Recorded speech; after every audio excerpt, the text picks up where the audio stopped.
akan bergerak. Karena ketika kita menghilangkan gaya gesek di lantai ini, maka benda ini akan mempertahankan posisinya, ini akan tetap bergerak.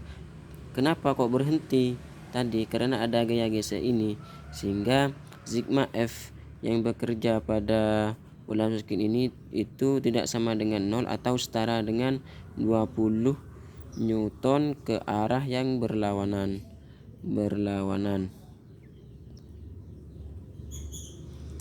Sehingga menurut hukum 1 Newton, bola yang menggelinding itu akan tetap bergerak dengan kecepatan tetap.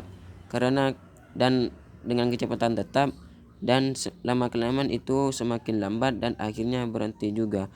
Kenapa berhenti? Karena itu ada gaya gesek. Ketika gaya gesek itu tidak ada, maka dapat dipastikan bola tersebut akan tetap bergerak. Karena yang mampu memberhentikan bola ini tadi itu adalah gaya gesek itu sendiri yang dimiliki oleh lantai. Dan menurut hukum 1 Newton, bola kita akan terus bergerak dengan arah yang saat digelindingkan itu akan bergerak dengan kecepatan tetap dan akan tetap bergerak jika tidak ada gaya yang mempengaruhinya.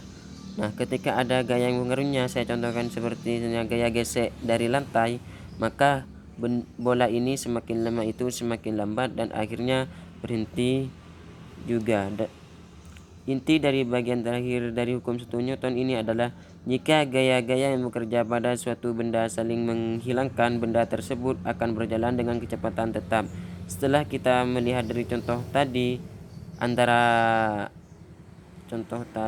antara meja belajar dan bola, dapat kita simpulkan bahwasanya benda yang awalnya diam, jika tidak ada gaya yang mengaruhinya, maka benda tersebut akan tetap diam, seperti halnya meja belajar tadi. Dan yang kedua adalah benda yang bergerak akan tetap bergerak jika tidak ada gaya yang mengaruhinya, tidak ada gaya yang menghentikannya.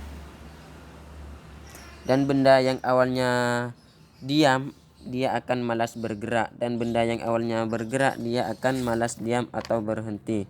Oleh karena itu, hukum dari 1 Newton ini disebut juga hukum inersia. Disebut juga hukum inersia atau hukum kelembaman, yaitu suatu benda akan berusaha mempertahankan keadaan semula dari keadaan semulanya. Dari benda diam, ia akan berusaha tetap diam, dan benda yang bergerak, dia akan berusaha tetap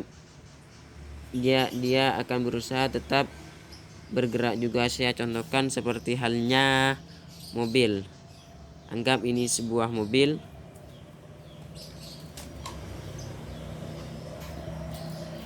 Anggap ini sebuah mobil dulu. Nah, ketika kita mengendarai mobil di sini, misalkan, otomatis ketika kita mengerem mendadak, maka posisi kita itu akan ke depan. Nah, kenapa? Karena kita cenderung mempertahankan posisi semulanya, yaitu posisi kita yang bergerak dengan kecepatan yang sama dengan mobil ini, kita cenderung bergerak juga. Sekian dari saya, kurang lebihnya mohon maaf. Wassalamualaikum warahmatullahi wabarakatuh.